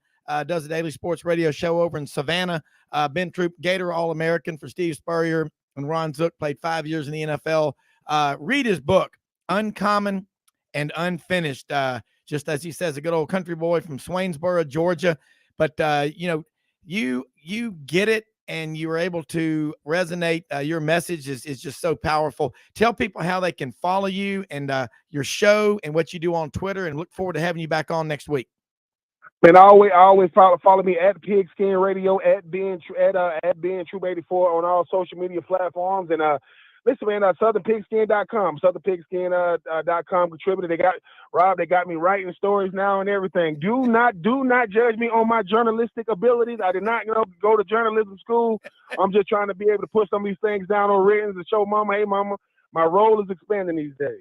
Well, you've earned it, and Buddy Martin and Franz Beard will be good mentors, because they darn sure. I met them a year ago, and they helped me. True Grit Journalism's alive and well. But have a great one, and thanks so much, Ben. Appreciate it. All right, let's switch gears and now head up to Atlanta. Tommy Kane walked on at NC State from Wilmington, North Carolina, the Wolfpack. Oh, hey, I know ACC football been catching a lot of grief from a lot of people, and I'm sitting here looking at this lineup for this weekend's games. Tommy, there are no easy games, but ACC's got a lot of ranked teams. Wake Forest went on the road and squelched any thoughts of an uprising by the Vanderbilt football team, 45-25. Sam Hartman's back. Clemson's sitting there at number 5. Miami's number 15. Tennessee goes on the road, gets a win at Pitt. I think the memo was sent out maybe by the ACC commissioner, ramp up your football programs, but long way to go. We got Ole Miss coming to Georgia Tech in Atlanta this weekend. Your takeaway to this point in college football, starting with the ACC, and of course, I know you've been paying attention to what the Sun Belt's doing as well. Yeah, that's right. Everybody has been, right? Yeah. Everybody. I mean, that's what you love about college football, though, guys. You just love the fact that a team like App State, I mean, everybody still always remembers App State and Michigan and going into the big house and winning that game. But, I mean, that's what they're kind of iconically known for. But now they got another big win under their belt. And then Marshall going into Notre Dame. I mean, come on, that's the holy grail of college football up there in South Bend. And they went in there and took care of business. And, it's funny. I read something this morning. Both those teams obviously making, good amount of money to go play those games. I think it was, if I remember quickly, I see A&M was paid like $1.5 million to App State, and Marshall got $1.25 million or something. So not only do you pay those teams, but then they come in there in your own house and they whip up on you. But but that's what you love about college football, and that's the one thing I will say. This we'll get back to the ACC in a second here, but with the transfer portal, you're going to see more and more of that. Yeah. Marshall, I forget the exact stats, so forgive me if I'm incorrect here, but I think Marshall had 10 guys on their starting either offense or defense or both combined that were all, transfer portal guys that came in from big division FBS schools that came in to because they wanted to play. They wanted to go somewhere and play. So it's not like you're getting, those 2- and 3-star athletes at Marshall that came into a big upset. You're getting a bunch of 4-star guys that are coming in there that are wanting to play. So you're going to see more of that. And I think you're going to maybe see some of these bigger schools be a little more hesitant about, scheduling those games in the preseason because, things can happen. And all of a sudden Notre Dame seasons, and the no shot at a national championship now. So, but as far as the ACC goes, good weekend all the way around. I was really hoping that Pitt would pull it out in that game. But, it's Tennessee's got a good squad for sure, and it was a heck of a game. They played them tough the whole time, and but the ACC is. I feel like after this weekend is kind of back righted the ship a little bit. Sam Hartman's back at Wake Forest, which is huge for them. They are a great team with him in the lineup. That kid is good. He's really good, and it was impressive that he came back after being out for so long and just came in and all of a sudden tore it up. I thought Vanderbilt would give him a better game than they did. So hats off to Wake Forest. Duke went up to Northwestern, took care of business there. And I watched some of the North Carolina-Georgia State game down here in Atlanta. They played down here in Atlanta. North Carolina came down here and played, and they had their hands full the entire game. And in the third quarter especially, Georgia State outscored them 18-7. So, but the ACC held on, and Carolina won that game. So, just good stuff all the way around. I was a little disappointed in Virginia this weekend. They only put 3 points up on the board against Illinois, and Virginia's had a great, they can score. Those guys can score. They got some good players up there. But all in all, the ACC, I feel like, is holding on right now. Miami's doing well. Miami's got a big game coming up this weekend. We'll see how they do. And NC State finally got, after that East Carolina almost debacle last week, kind of righted the ship against Charleston Southern. I mean, that was kind of a given. But this week will be a nice test. They play Texas Tech. Texas Tech just knocked off Houston, who was ranked in top 25. So we'll see how that goes. And then I just bought tickets the other day to NC State, Clemson, and Death Valley. My wife's a Clemson grad, Rob, so we'll have to see how that goes. That'll be fun. Look, I mean, my number 4, she's an Alabama grad over in Atlanta, Mallory. So I've got my wife, I remember, Tennessee fan, Vol for life. I'm Auburn. Rest of my family's all Auburn, but that's what makes it fun. But here, Jimmy Hodge back here, and Tommy, here's something interesting. Joe Passantino, listener of our show down in Parrish, Florida, texted this to me. Thank you, Joe. Texas A&M's roster versus App State. 56 players on the A&M roster rated 4 or 5 stars. 7 5 stars just in this last recruiting class. Appalachian State, the Mountaineers, Boone, North Carolina, home of ESPN Game Day this weekend. 1 player that was a 4-star. Everybody else 3, 2, non-rated, whatever. I mean, that right there says a lot.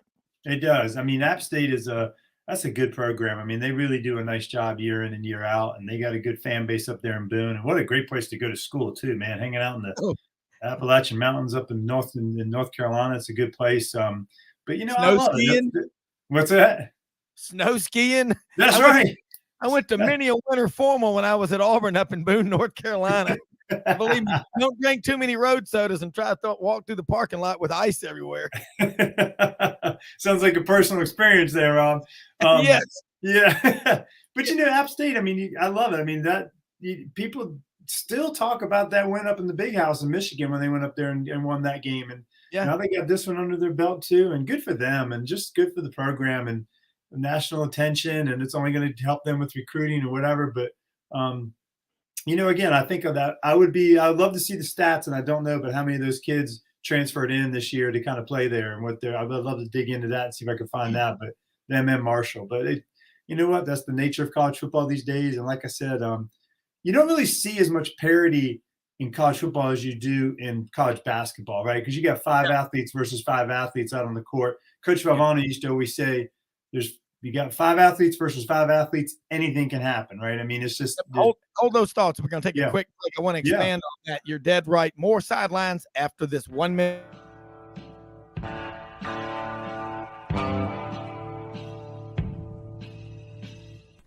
Red River Ford and Toyota, located in Wynne, Arkansas.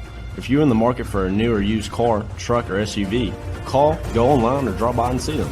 Located 45 minutes from Memphis, go off the 4-city exit on I-40 and go north about 15 minutes on Highway 1. Easy to work with and still believe in customer service. If you live out of town, they will deliver your vehicle to you. RedRiverFordToyota.com. Just see what they can do.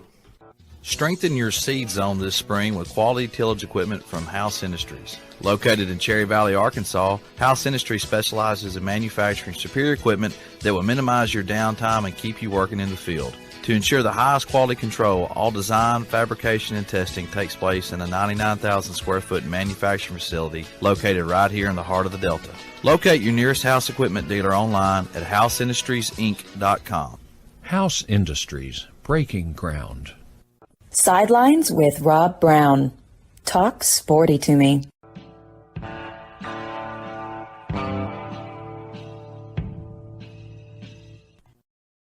Right, more Sidelines on this Monday. Kicks 96.3, Alexander City, Central Alabama, Lake Martin. A lot of people sitting out on the lake listening to us. Thank you so much. 680 The Fan over in Atlanta on the podcast park. Everybody listening on Sidelines.live. We're with you every Monday through Saturday for 2 hours talking college football, basketball, baseball, recruiting. We're a sports radio show and podcast. That's what we do. That's who we are. And we are broadcasting live from Red River Ford Toyota in Wynne, Arkansas. They deliver anywhere. Check them out, redriver4toyota.com. Tommy, I hated to cut you off going into that break, but you're talking about what Coach Valvano used to say about 5 versus 5. Carry on. Yeah, we're talking about just the, in basketball terminology, when you talk about like parity in college basketball, you got 5 athletes versus 5 athletes on the court. Anything can happen. I mean, that's what he used to always say. Like, no matter who you're playing, there's still 5 good athletes on the court. All it takes is 1 or 2 guys to get hot, and you got your hands full. College football is a little different because of just this. When you talk about the smaller schools versus the big schools, and there's 11 athletes out on the field. There's no question, but it's the size and strength of those athletes that makes the bigger difference. And but you're starting to see a little more of that nowadays, just because during the break I looked it up, Rob, and App State had 7 transfer guys come in this past year, plus 2 more that had transferred and started in spring practice. One of them came from Wake Forest. One of them came from Arkansas. One of them came from, Texas State. So there's some pretty decent sized guys coming in, but you're going to see more of that, I think, in college football. And, just love it. I mean, this college football is great. I was glued to the TV all day Saturday. My wife was out of town, and I had the kids, and I got the neighbor kids to come over and play with my kids all day, so I could just sit and watch college football. I mean, you can't beat it. I mean, we had the same thing. We had 2 of the members of the Cherry Farm, our hunting club, up from Lake Charles, Louisiana. And let me just say, I pulled in after doing the show. You could smell, I call it Lake Charles lava. They took a 10-pound Boston butt, browned it, put Miss Rubin's rub, black magic all over it, and then put in the holy trinity of Cajun cooking: celery, onions, and bell peppers, and then threw in all that other Cajun magic. We had football, we had road sodas, we had Jack Daniels. You really can't get any better than that. Jimmy, jump into this celebration of college football, and you're right. It's 5 on 5. It's 11 on 11. Anything can happen. That's what we love. Nothing like being there.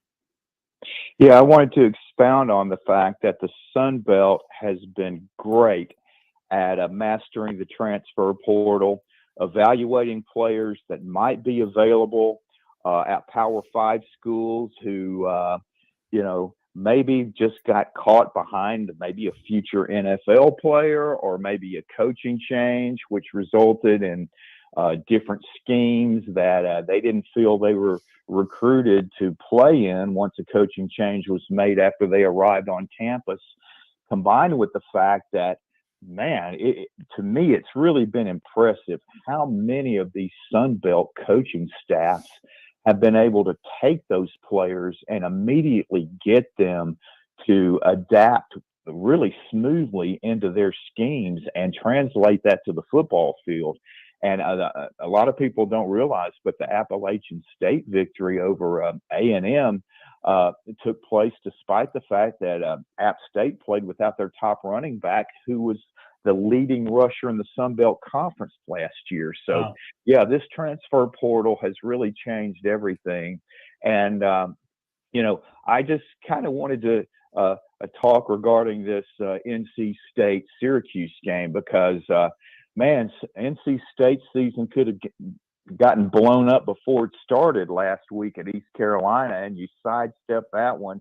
And it seems like maybe that gave them a mulligan and a little sigh of relief and say, hey, we can't have any more letdowns like that. And you've got a big game at Syracuse, who's surprised everybody up to this point. You got to think State's going to be 100% ready for this one because they know Syracuse is good. Well, we don't have Syracuse this weekend. This weekend we got Texas Tech, and Texas Tech just beat Houston. You're right. Yeah, you did. You just told me Texas Tech.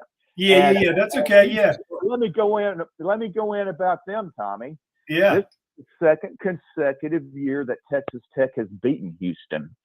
So they kind of had the Cougars number, and they are capable of being really dangerous. And believe it or not, they hired an assistant coordinator from Baylor, who was a long time, very successful high school coach in Texas. And a lot of people don't realize, unless you've lived in Texas, that at the Class 5A level, that is college pressure because you get paid almost college money, as strange as that sounds.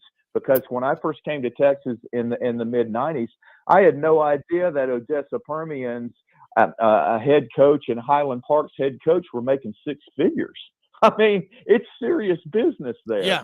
And he's been able to come to Texas Tech right away and just really get them going. And that's been surprising to me, but they've got football players. They do, for sure. I mean, you're playing guys, like you said, everywhere in Texas, all those Texas teams, they always scare you when you see them on the schedule. But I'll tell you about going back to NC State and your question about that. The East Carolina game was one of those games where it was the Super Bowl for East Carolina, right? It was the biggest game of the year for them on their schedule. They got their number 13. We were 13 at the time, coming in to play in Greenville. So they're looking at their schedule all year, and they're like, NC State first game of the year. This is our biggest game of the year. We could be on the map kind of thing. So we got a wake-up call. And I think, we came in at 13 in the country, which was one of the highest preseason rankings I think we've had in multiple decades. That was a wake-up call. And I think that, thank goodness we got out of there with the win. And because if you get that, if they make one of those field goals or get that extra point, then we're really looking at like, oh boy, we got to try to right the ship big time because, we're out of the top 25. But got the win, survived, advanced, just like Derek Rittenberg's video, survive and advance, right? You got to survive that game. Survived the East Carolina game, did what we had to do this past weekend, and now we get a little more into the thick of the schedule with Texas Tech. And then we got UConn, and then we play Clemson at Clemson. So we should, guys. We're 10.5-point favorite this weekend against Texas Tech. NC State is. That's a little high for me. I think if I was a betting man, I would probably take Texas Tech. But if we can get out of this and then get through Connecticut, we'll go into the Death Valley undefeated, as will they. And I got to be honest with you, I've watched Clemson's 2 games this year so far. They don't impress me as much as they normally do. They have moments of wow, like they put a drive together and you're like, whoa, that was awesome. And then they have moments where they just don't look like a Clemson team of old. So I think the quarterback position for them is not living up to the hype of DJ and where everybody thought he would be. And it'll be interesting if we can go into that game in Death Valley undefeated, and they will be as well. Who knows? Maybe game day will be there for that weekend, and we should have, because it'd be 2 top 15 teams, and we'll see what happens. So, well, Tommy, forgive me for jumping ahead to Syracuse, because we had Dave Schultz on our first segment out of Mobile, and he's a Syracuse graduate, so he was talking quite a bit about that matchup with NC State. So just be thankful I'm not coaching NC State, because I was looking ahead to Syracuse too, and so I'm glad that Dave O'Brien and his staff will be focused totally on Texas Tech this week. Yeah, we do have Syracuse coming up. I believe it's about a month from now, on the 15th or so. But and that's we got them at Syracuse, and I've been up to the Carrier Dome before, and if Syracuse has played well so far, and if they can keep doing it, that place will be rocking. And it's a tough environment up there inside, but we'll Texas Tech is first and foremost, and we just hope if the team that shows up against East Carolina, we'll get beat by 15. If we play like we did this past weekend, and Devin Leary plays well at the quarterback position, he put in 6 touchdowns this past weekend, then we should be just fine. Yeah. But guys, and Jimmy's making great points about this. And I want to say what we don't see a lot of in the regular season are the true road game matchups. And we're starting to see more of those where you have to play these home and homes with fellow Power 5 schools. And it's forcing a lot of schools to get out of their comfort zone. I say this a lot, but 3 years ago, Tommy, when LSU went on the road and won at Texas, and they've been playing football since 1892 at LSU. That was the first ever in LSU's long storied history. Wow. It was the first ever road win versus a true road win versus a top 10 opponent. And everybody loves to talk smack about the SEC, ACC, Big 12, Big 10, Pac-12, whatever it is, that Sun Belt, AAC. When you play these true road games at their places, you find out, it's about 500. As great a coach as Coach Bryant was, his record against these big national powers was around 500. So we all, the SEC, I love this conference. I'm an Auburn grad, proud of it, but they play good football all around the country. I think what we're starting to see now, Tommy, and I can tell it by your passion, every school now is going, you know what, we're good too. We don't want to be left behind. And this is great because competition is good. It's making people like when Mike Slive told the SEC schools, we've got this SEC network starting in August of 2014. We have got to put good food on the table. Ramp up your basketball programs. You know, this is ridiculous. And look what's happened. And now the competition, I think the ACC with Mario Cristobal coming back, I think Mike Norvell is going to really turn Florida State into something special. Georgia Tech is the next one I'm going to ask you about. Ole Miss comes to Atlanta. Fans, do yourselves a favor. If you're on a diet, forget about it. But go to the varsity and get you some of those gut bombs. But just only do it occasionally. But that's right. I wonder if Georgia Tech will put up a fight. We'll be in Atlanta again in a couple of weeks. But that's a program with so much history and tradition. You got a Canadian athletic director. I don't think Todd Stansbury understands how important football is to a school. But what about Georgia Tech over where you live in Atlanta? Are they going to put up a fight? You know what? I think they will. I went to the Clemson Georgia Tech game here for the Chick-fil-A kickoff game down in the Mercedes-Benz Dome. Which is a phenomenal venue if anybody ever gets a chance to go down there. I mean, it's just you're not going to get much better. But you know, Clemson did not play a good game. Let's face it. For the first two quarters and maybe the third quarter, the fourth quarter they kind of turned it on. But Georgia Tech was good. They played pretty well. Their defense was pretty. They were flying around. They were hitting hard. They've got a couple of decent athletes on offense. You know, they're really missing a kid that went to Alabama to took over the place there, the running back. Jahmyr Gibbs. Jahmyr Gibbs. Thank you very much. Gibbs. Yeah, they're really missing Gibbs. I mean, he's a heck of a threat on the offensive side of the ball. But Georgia Tech's program this year, the new coaching style and everything else, I mean, it looked pretty good. I remember leaving that game thinking, wow, Georgia Tech actually is not that bad this year. They're going to do okay. So, you know, Ole Miss, I mean, who knows what we'll get when we come down here. But again, like you said, they're playing on the road and the flats down here in Atlanta. And there'll be the Bobby Dodd will be pretty packed, and there'll be a lot of Ole Miss fans here, I'm sure, because Atlanta, as you know, is the melting pot of the Southeast. You know, you get all different schools represented here, so it should be a good atmosphere. And I really think that Georgia Tech will hold their own in that game. I really do. I doubt they'll win it, but they'll hold their own. Well, and Jimmy and I, we did the show there one time, summer of 2021 on campus, and I love that brand. I love the history, the tradition. It is such a powerful brand.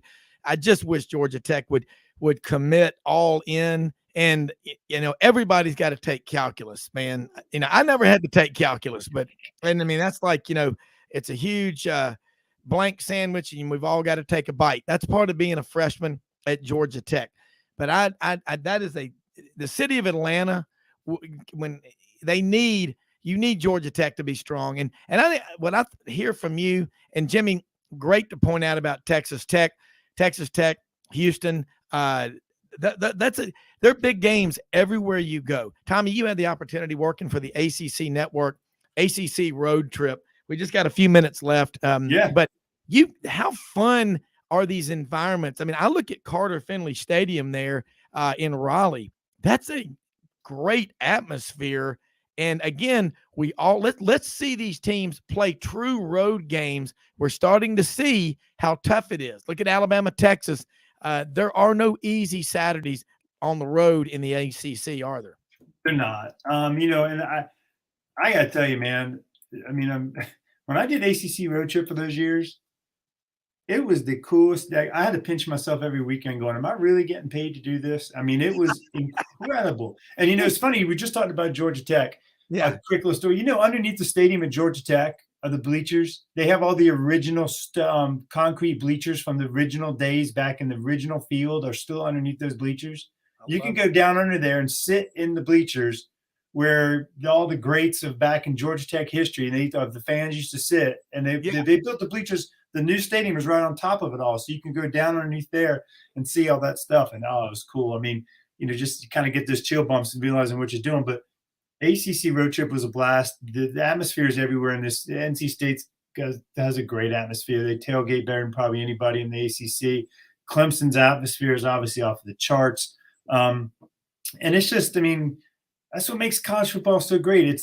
Look, the games are awesome. Everybody comes to the game, but come on, like, if you had to ask people, probably the highlight of everybody's day for most of the day outside the game would be just tailgating and being with their friends, having a good time. I mean, it's an all-day party, college football in the ACC and the Southeast. But, the ACC does. I mean, they get a bad rap for a lot of stuff, but Virginia Tech, great place to go watch a game, playing Enter Sandman when they run out in the field. Oh, yeah.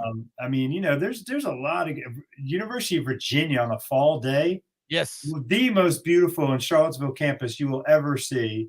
I mean, just gorgeous. Chapel Hill, as much as I hate to say it, on a fall day, their campus is amazing and beautiful, but they don't have the same kind of atmosphere we do when it comes to tailgating stuff, because their stadium is right on campus, so all their cars are spread out all around, all the back roads, everything like that. There's not that community feel. But yeah, man, I had a great gig. And I miss it every day. I miss it every weekend. I'm like, man, I wish I was running out on the field with somebody right now or doing something crazy. So. Well, look, that's what. Hey, Tommy, have you had a Gus Burger in Charlottesville? Yeah. No, I didn't have a Gus. I did go to the place. I had a Gus Burger one time, but we went there and we got the what was the name of the thing? It was named after one of their great defensive linemen. What was Gus's white spot with the fried egg on top? Yeah, the fried spot, white spot. I've been there. But we had the Howie Long. It was the Howie. It was what was Howie Long's son's name? Played defensive end for Virginia. Hey, guys, we've run out of time, unfortunately, but great show as always. Tommy, let's do this again next week. We'll see you tomorrow, everybody. God bless you. Y'all take care.